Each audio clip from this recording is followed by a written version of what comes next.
The funding for this video is provided by the amazing members of our Patreon. Also contributions from viewers like you. Thank you.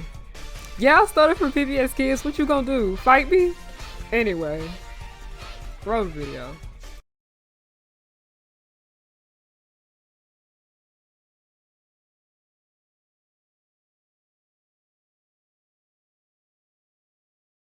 Before we get into the subject matter for today's video, I just want to make it clear that I am not condoning or defending any of these fictional characters' actions, as well as saying that it is okay for real-life relationships to be toxic.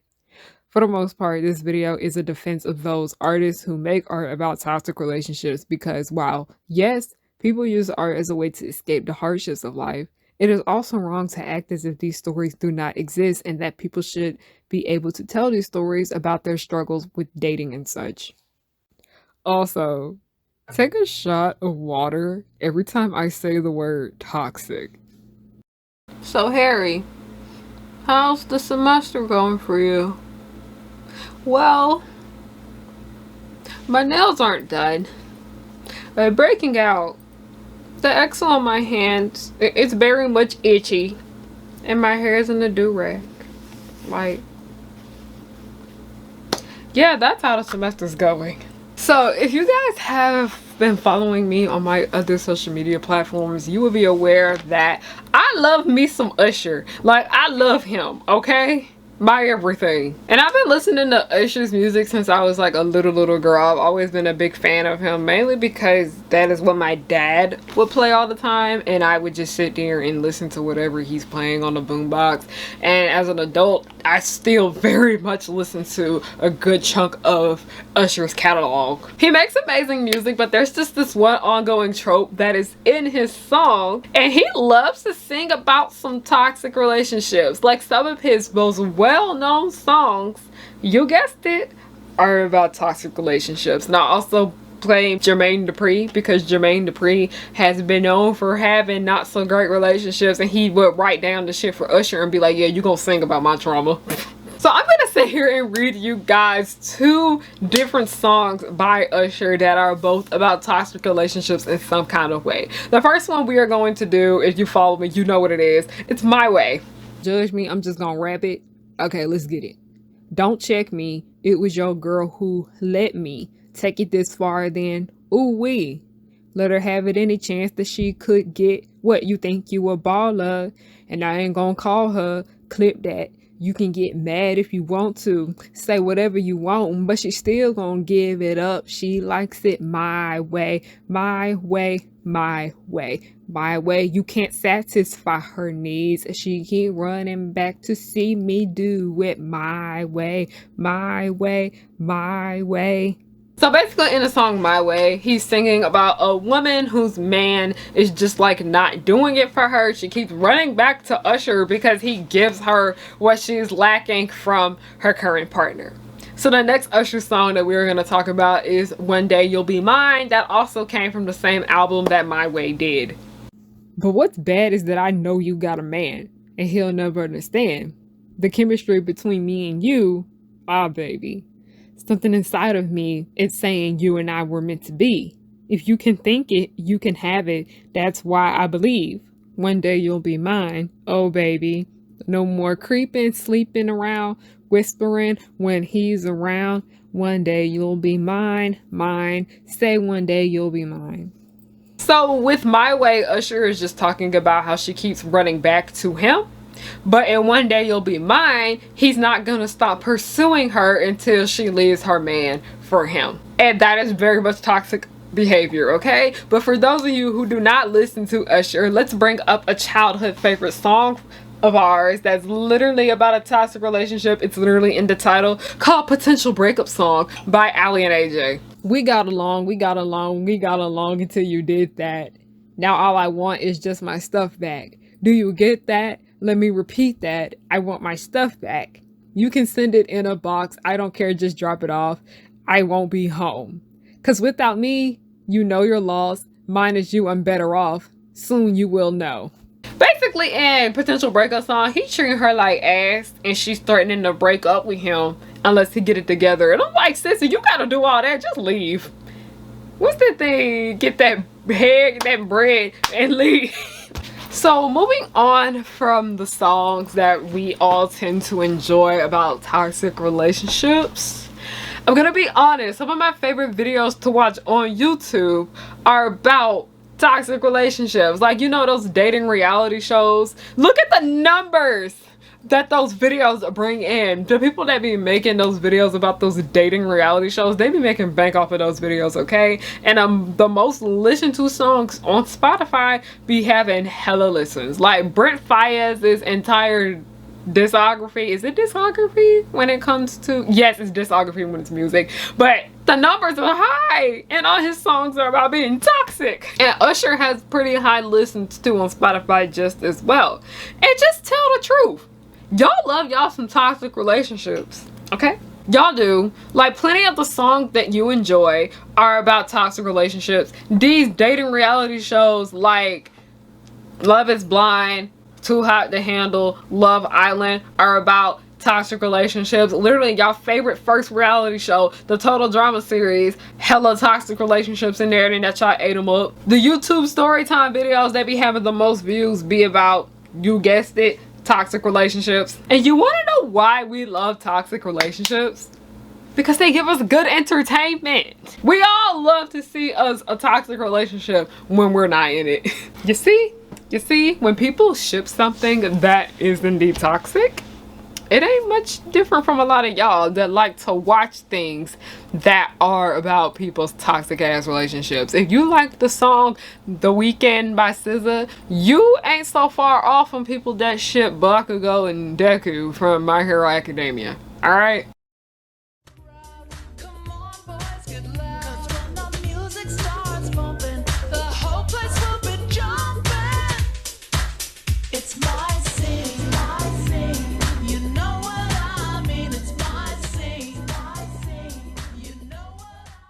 Hey y'all, it's Harriana and I'm back with another video. Hi, hello, how are you guys doing? My name is Harriana and welcome to or welcome back to the pirate ship, also known as Harry Hook's pirate ship. I am the captain. You are not my first mate. I don't got no first mate because you want to know why? Bring your ear closer to the speaker so you can hear me clearly. Nobody's worthy of being the first mate, but hi, hello, how are you guys doing? My name is Harriana and I like to make content based off nostalgia and family and children's entertainment and all the issues that I find within those spaces. Now, before we get started, I have a book about toxic relationships that I have on my website, harrianahook.com. It is a tragic love story. And basically in this story, I do teach that the relationship is bad. Okay, I don't need nobody trying to come for me. But yes, basically My Lady Perfidy, I wrote it. Tashana, my love, did the photography. Kiki Nini, who is Parasol of Dreams on Twitter, love her. She did the cover. And my love Percy, he did the back cover. It is a art book, cute little coffee table book. We would deeply appreciate if you guys get it, and you can get it for 40% off this weekend during Black Friday. Everything from my store is gonna be 40% off. This do-rag that I'm wearing will be 40% off. Y'all know y'all love y'all some Cat Noir. These necklaces that I'm wearing, 40% off, especially this panty and stocking one that I'm wearing right here that a lot of y'all have been asking me about. It's mine, I designed it myself. This cute Zoe Spiria Miraculous Ladybug Y2K tank top will be on the site just as well. Super cute. It really gives like sleepover the movie vibes. And then that Marinette shirt that y'all love will also be available for 40% off this coming weekend for Black Friday. As you guys see, I have the bedazzled thing, and then it's also a cute crop top. I literally took her shirt and made it cute because I couldn't do it no more. And then the last piece of shirt I have, it is my panty and stocking shirt that I have coming. It matches the necklace. It's Anarchy. It matches this. I wear the two together and they're super nice. I also have Cheetah Girls bonnets coming, and then I also have, you know, y'all favorite Miraculous Ladybug bonnets that sold out. Those will be back in stock just as well, along with some cute Cheetah Girls lip glosses to come along with that. I cannot wait. I'm literally wearing the Galleria one right now that is on my lips at the moment, but you guys will be able to get everything for 40% off from Thursday night starting Thanksgiving night in America to that Monday. So it'll be a Black Friday, Super Saturday, Cyber Monday sale that entire weekend. You can get everything for 5 days for 40% off at harryonahook.com. And my other book, You're Not Crucial, will be back in stock just as well. So yeah, done with the self-promo. Let's get back into it. I knew I had a fascination with toxic ships when everybody was over here shipping Kim and Ron from Kim Possible, but I was shipping Shigo and Draken. I love the ship between Shigo and Draken because they make great TV, okay? They're entertaining as fuck. Like, it was funny. Like, funny. Watching them go back and forth with each other as he basically struggled with everything that he did, and because he was just kind of an idiot, she just kind of had to deal with it because she lived with him. Now, don't that sound like a relationship that we talk about a little bit too much on this channel? Don't that sound like Gabriel and Natalie's relationship from Miraculous Ladybug? Yes, it indeed does, but we gonna get to that later on in the video. Back to them. Actually, we're gonna leave Shigo and Draken for later on in the video too. We're gonna bring them back up, but let's talk about the video game called Episode.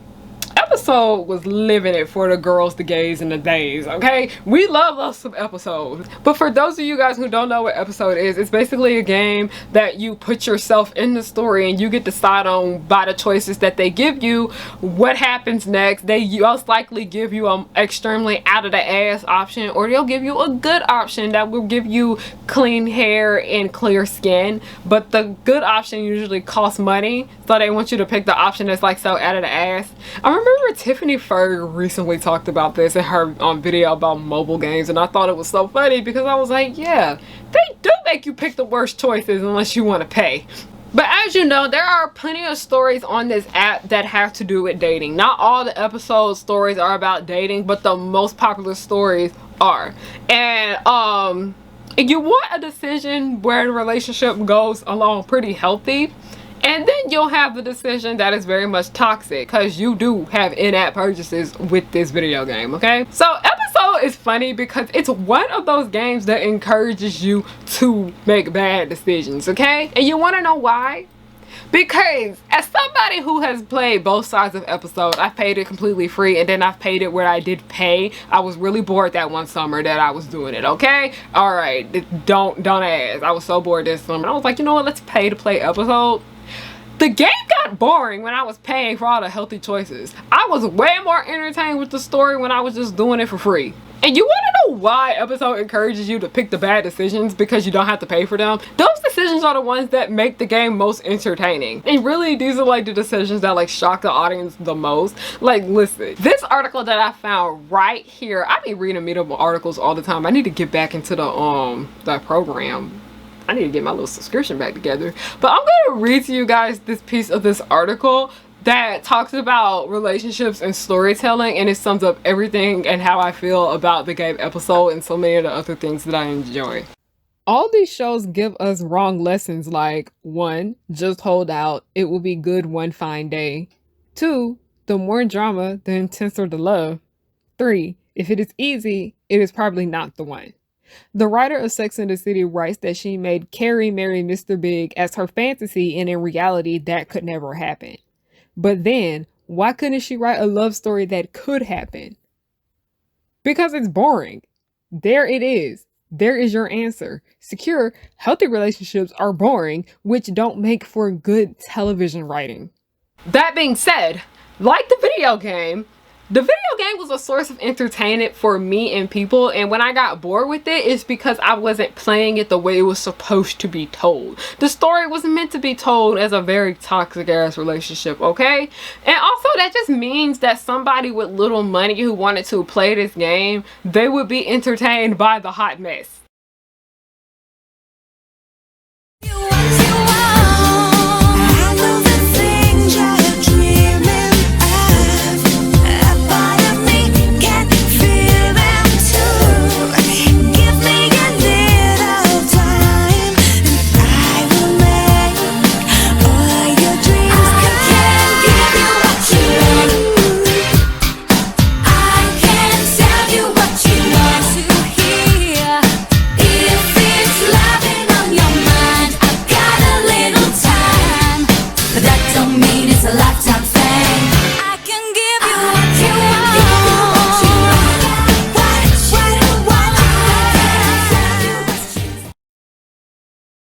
So when it comes to the subject of toxic relationships within the media that we consume, we tend to not really have the nuance with them. Because many people use art as a way to show the world their stories and tell their experiences, okay? And everyone looks at things differently. You can watch a movie that revolves around a toxic relationship and you'll be like, yeah, this is not what I want in a relationship, but it was extremely entertainment. I'll get it that. I will take the Descendants movies, for example. Yes, that.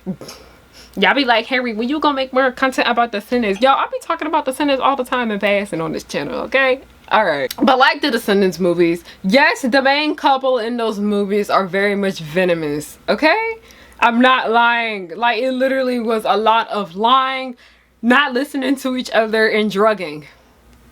And ask me this question. Do I think it was a problem that Ben and Mal's relationship was toxic? No. No, but yes too at the same time. And I'll elaborate on why I say yes and no. It's not an issue why Ben and Mal's relationship was toxic, is because that's just how the writers of this franchise wanted to tell their ghetto ass love story, okay? Alright, the reason why people don't want to sit here and say that it's ghetto is because it's on Disney Channel. No, their story was very much ratchet. And also, like, who are you to tell a creative how they want to tell their story the way they want to? Like, I understand when it comes to the subject of people not doing things accurately and portraying characters with heavy stereotypes and things like that. That is not what we are talking about right here. We're just sitting here talking about people that write very toxic, bad relationships that we see portrayed in our media. And while we may not like these relationships, it's wrong to act like these things don't happen in real life, because oftentimes when we see these bad relationships on our television screens, there's usually somebody in the writing room that's probably them talking about their experience, and that happens a lot with anime too. Hi, editing me here live from my closet. But basically, I wanted to elaborate a little bit more on this section right here about how even though a lot of these stories that we see in our media, we may not like the way they're being told or whatnot, because yeah, a lot of the shit do be bad writing and this and that and the third. But I'm trying to bring some, like I said, I'm trying to bring some nuance to when it comes to these type of stories that we don't like. Because you guys know, there's a lot of shit in Descendants that I did not like. And then there's a lot of stuff and like all these other stuff in the things I'll be watching that I do not like. And I was like, yeah, we can still sit here and have those criticisms about how, hey, that storyline, I didn't like that. That wasn't good in my opinion, this and that and the third. We can have those criticisms. But also I think it's very important to remember that that is somebody's story that they are choosing to tell, and they should have every right to tell it. Because as I can be very harsh when it comes to, you know, the writing for Descendants and what they choose to do with a lot of these characters, because like Descendants and Miraculous Ladybug, a lot of this stuff really do be microaggressions and whatnot. That's a whole nother topic for another discussion. But when it comes to, like, you know, certain relationship dynamics and everything like that, sometimes I don't like these things, but then also it's just like, well, that's how they chose to tell a story, and I'm just going to go along with it. Because I think another good example from the Descendants I can use, where it's just like pushing all, like, you know, that anti-black shit aside, because this franchise has a big problem with that. Let's just take, you know, Evie and Doug's relationship. As much as I didn't like it, because, you know, he accused her of cheating, he didn't trust her and shit like that, and he also stalked her in the first movie. That's basically like their love story. And if that's how they wanted to tell their tale, then fine. Yeah, whatever. Because that is things that real life couples deal with. A lot of people do have relationships where their partners accuse them of cheating, and their partners be borderline stalking them and shit like that. Like, is that okay? Absolutely not. But those things like that do happen. And while we may not like seeing these things in our media, we kind of have to stop omitting that they are there. Like, moving on to Thomas Astra, because I have said that I can be very, very harsh when it comes to his writing, especially when it comes to relationships and whatnot. But, like, not sitting here defending him, because his writing can be, you know, anti-black, very misogynistic, just overall kind of racist, and his writing has a lot of problems. But him basing Chloe off of somebody that was like a real life bully in his life, Even though it's not done in the best way, I'd say, he still has the right to tell that story as much as we don't like it. Like, yeah, he could do it in a much better way, but yeah. But I did find this really good article about like writers should be able to tell their stories, whether they're like, good or bad and whatnot.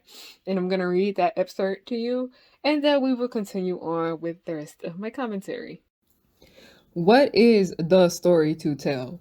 It is a sad reality that as a culture, we measure success by numbers, the number of likes, the size of the audience, the money generated. Of course, if you're a business, then attention to growth metrics makes sense. But when it comes to telling life stories, there is more value beyond counting how many of this and that.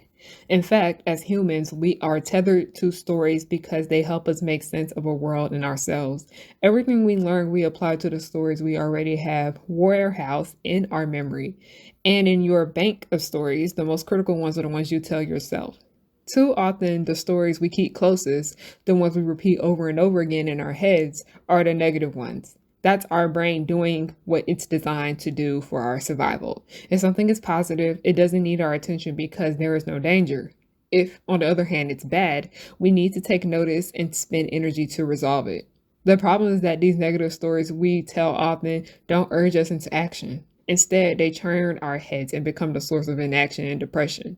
Stories we harbor and repeat are our power, are a force of our self preservation. How can anyone be hopeful or improve that they are locked in an old and incomplete story? That's the biggest kept secret about some of the stories we keep close.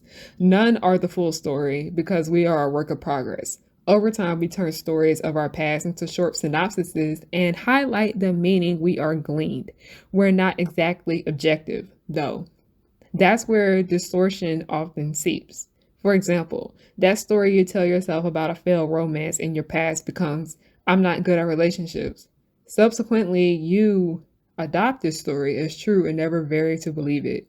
In a study of narrative psychology, mental experts find that these untrue and partial stories can lead to mental and physical health issues. The static story we create may clash with reality and become the vicious inner voice and source of self-fulfilling prophecy. We believe the stories and therefore continue to act in a way that confirms the story.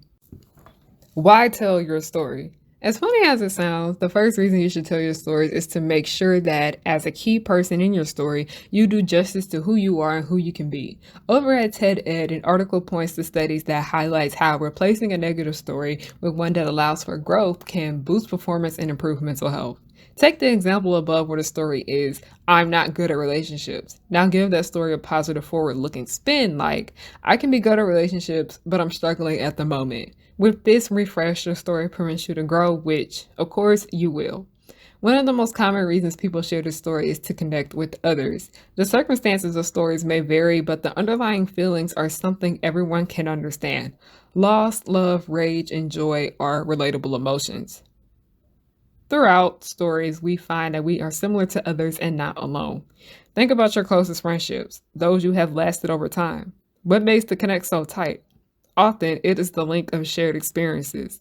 When you know each other's stories, the bonds can be thicker than blood. It can be that you desire to tell your stories to offer hope and healing to others. It's acting to say, I've been through this experience and there may be insight to help someone else make it through, too. Often, this is the reason people write memoirs. They have lived through something and come out the other side with discoveries they wish to share. In families, people share stories to pass on a sense of identity, a shared bond to something greater, and the concept of perseverance. We look at our ancestors to gain some sense of who we are and the circumstances that made our existence possible. So another comment about Chloe, because I don't want y'all thinking that I'm Chloe Hive, because I'm absolutely fucking not. But like I said, I don't like Chloe's character. She's supposed to be a villain within the story, but they could have done much better with her writing. Like, yeah, she's based off of somebody that was like in his real life or whatnot. Yeah, he should be able to tell that story, but also she's just a very poorly written character. They could have wrote a much better villain. Okay? Like, I'm not here for Chloe redemption. Everybody knows that, but yeah, like the critiques can still be there. Like, yeah, we can acknowledge that this is kind of like his story he wants to tell about some horrible girl that he dealt with. Yeah, but it does come off as very misogynistic. We can't keep that critique, and then we can also keep the critique that she's just very much poorly written. Okay, back to it.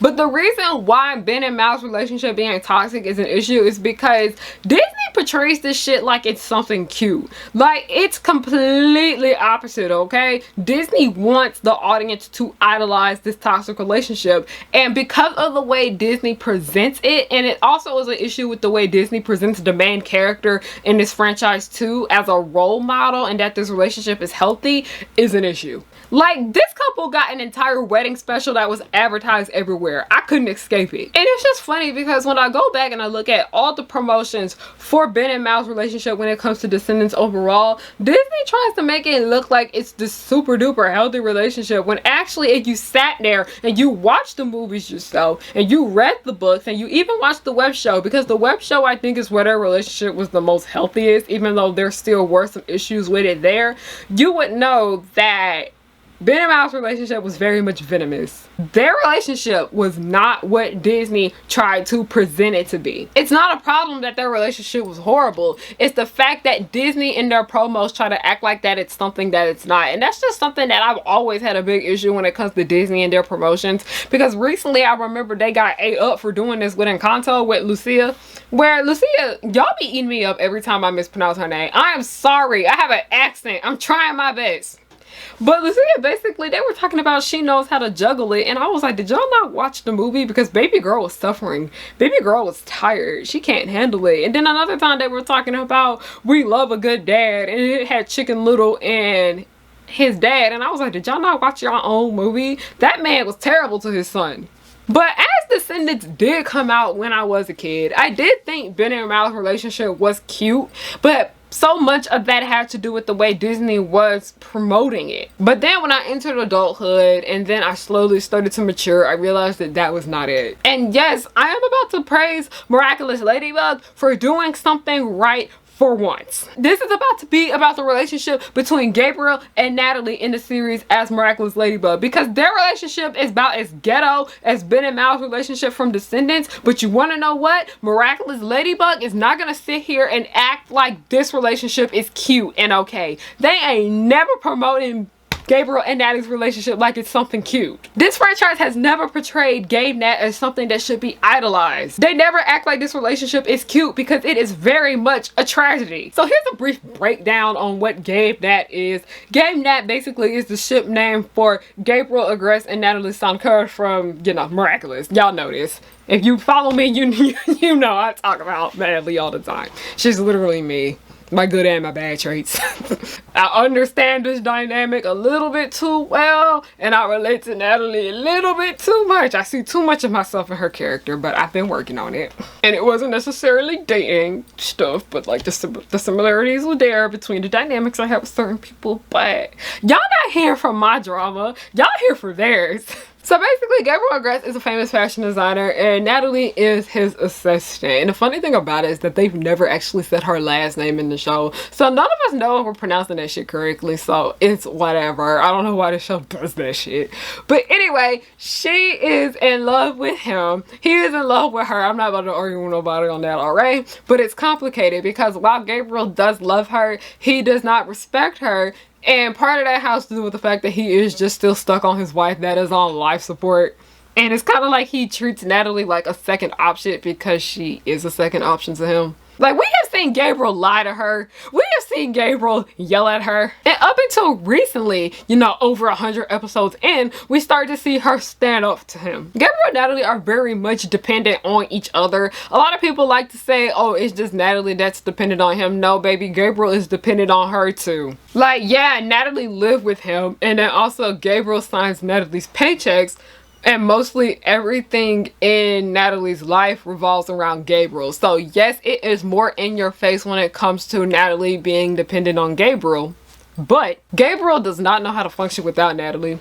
I'm telling y'all, modern day Shigo and Draken. It's literally Shigo and Draken all over again, because Draken do not know how to function without Shigo, and she just kind of have to put up with that shit because she lived with him and he signs her paychecks. I was about to say he signs her bills. Girl, get it together. Like, Draken literally is an idiot like Gabriel. And Gabriel is nothing without Natalie, like how Draken is nothing without Shigo. But as toxic as this relationship is, and I'm so tired of y'all acting like Shigo and Draken was not canon, because it was. Like, we saw that they had feelings for each other, and in the end they did get together. Like, did we not watch the same show? You can see, like, yeah, oh, the love was there, but especially with Gabriel and Natalie, the love was there, because Shigo and Draken, they was rude as hell to each other all the time. But y'all gotta understand that, like, you can love somebody, but y'all, the respect gotta be there just as well. I don't care what nobody says, but it takes way more than love to, you know, make a relationship work. And I'm not about to sit here and sound like a relationship coach, because no, and I really don't care about being in a relationship myself. But so many of y'all be like, if this person do this and that and the third of you, they don't love you. I'm like, no. Y'all gotta stop trying to blame everything on love. No, because there has to be respect there. There has to be boundaries there. There has to be, you know, having a job there and all of this. Like, the love is there, but a lot of y'all lack the respect part. One thing a lot of y'all don't seem to get is that you can love someone, but y'all are just not meant to be with each other. I get that. I understand that. I've dealt with that. And mainly that was just a lot with, like, you know, when I was younger. There are people in my life that I love, but I will not allow them to be within 30 feet of me because they are not healthy for me to be around. I don't care what nobody say. That's how and people be shocked when they find out I ship Gabe Nat. I was like, y'all, I shipped Shigo and Draken like since forever when I was a kid. Why are y'all surprised? I live for that toxic ass relationship, okay? And I literally have rewatched Kim Possible just because I didn't give a fuck about anybody else. I was there for Monique, the black girl, and then Shigo and Draken's fucked up relationship. If y'all want to get rid of all these toxic relationships that y'all see in fiction, y'all gotta be real, okay? Y'all are gonna be extremely bored until you're also wrong because you're taking away somebody else's story. You're basically telling someone they can't tell their story specifically. There are real couples out here that are like Ben and Mal and Gabriel and Natalie. And it's not even just relationships. It's people that have friendships like this just as well. I can highly relate. Like, yes, it is nice to see healthy relationships and friendships portrayed in our media, but those who have struggled with toxic partners and friends, they should be allowed to see these stories in media just as well. Okay, another insert that I have to put in here, because I recently, when we talk about toxic relationships, you can't talk about that without talking about Aizawa's Paradise Kiss. And it's not really George and Yukari's relationship I want to speak about, because they didn't end up together in the end. It's Miwako and Arashi. I fucking hated Arashi so much in this, but people were upset as the fact that Aizawa put Miwako with Arashi in the end after all that he did to her. Like, he was just awful to her. I'm not about to go into detail about that because it might get me demonetized. And yeah, we need this to pay bills. But a lot of people were like, I don't like how Aizawa did this. Why did she do that to Miwako? I want her to have a happy ending like Yukari did. And I was like, yeah, I understand that. But there are real life women out here that, you know, end up marrying their abusers, have kids with them. Like, yeah, we saw that one aspect where Yukari was able to get out of that toxic relationship and be with somebody that treated her much better. But then also, we can't ignore that there are women like Miwako out here that deal with that. All right. That being said, if you guys want to know more about my thoughts on Paradise Kiss, I did make an entire video about it over the summer, and I will have it linked down below. I recently, you know, switched out the thumbnail and changed the title because, you know, YouTube is strange like that, but link will be down below. Highly recommend you watch because you see that this is an hour-long video. Okay. They're allowed to tell their stories just like the rest of these people who want to tell stories about healthy relationships. And also, if you don't want to see stuff about toxic relationships on television and in your books and listening to the songs, you don't have to. You don't have to engage with that content. There's a lot of cute little wholesome content out here that are for y'all, but y'all don't want to go to that because y'all get bored with that shit. Like, trust me, you are not above anybody for not wanting to have toxic ships, not watching these dating reality shows, and not listening to music about chaotic relationships, okay? I'm telling y'all, if y'all try to remove every bit of toxicity between humans in any of the media that we like have, y'all gonna be bored as hell. Y'all about to just be watching PBS Kids. No, because PBS Kids, there be some toxicity there too. I've been watching a lot of Word Girl lately. Y'all about to just be listening to Christian rap music and just be watching preschool programming, okay? Y'all are going to be bored if y'all keep trying to remove people trying to tell their own stories within media. Life is an imitation of art, and art imitates life. A lot of people use the media that we have to tell their stories, especially when it came to the subject of Turning Red, and why so many people's opinions about that movie was just irrelevant, because that was the creator's story that she wanted to sit there and tell. How are you gonna sit there and tell her that it wasn't right how she portrayed the friendship in the film and the relationship between her and her mother? Like, hush.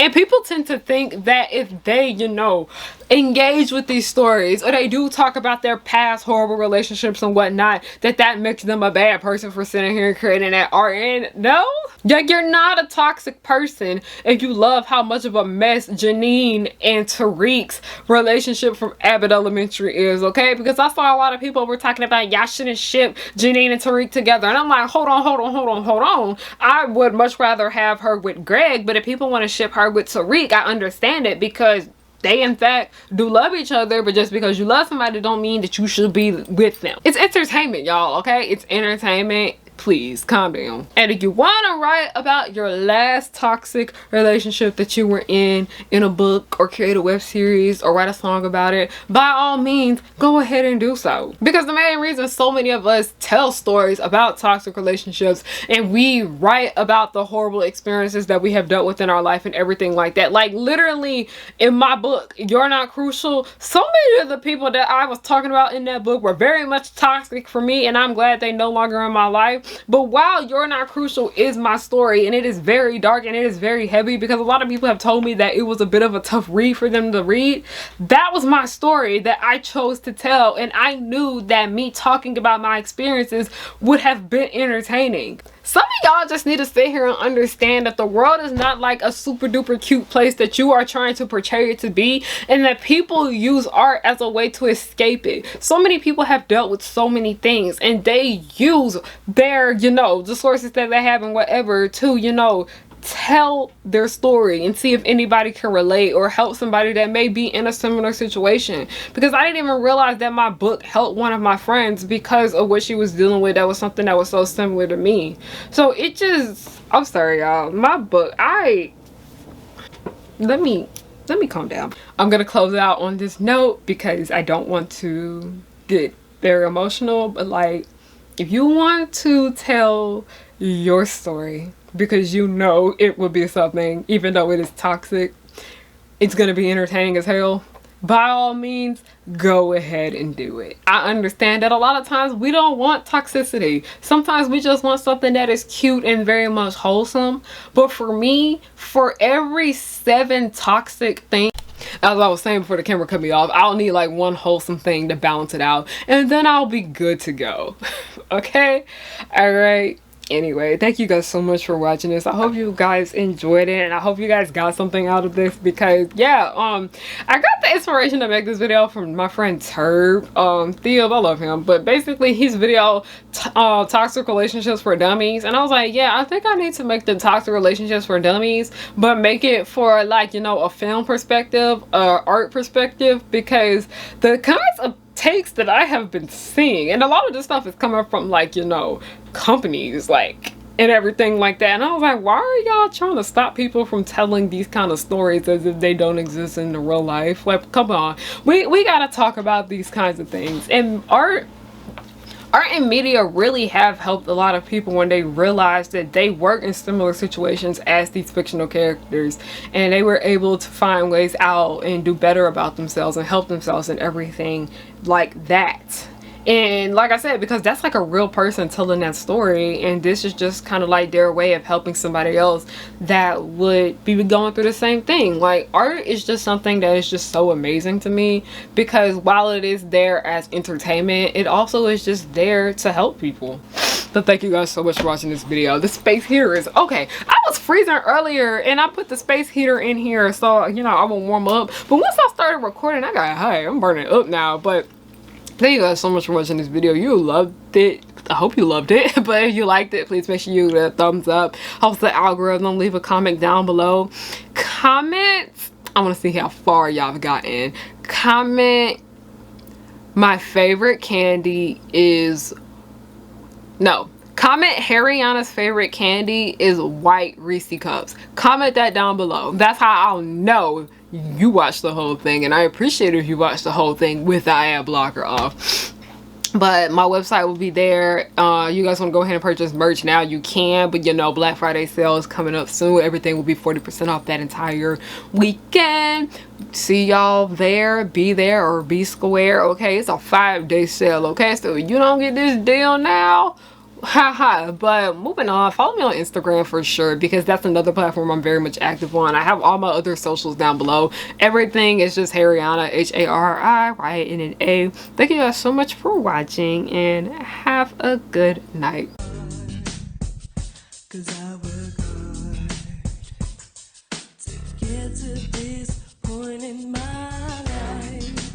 I'm blowing up, so don't hate, just congratulate. The Powerpuff Girls will just blow your mind. Buttercup like villains 3 at a time. Bubbles will smile while kicking your butt, and Blossom will lead them out of their rut. Cherish and Powerpuff, 2 of a kind. Both wanna save the world before bedtime. From Townsville, Memphis, New York to LA, the Powerpuff Girls are just here to stay.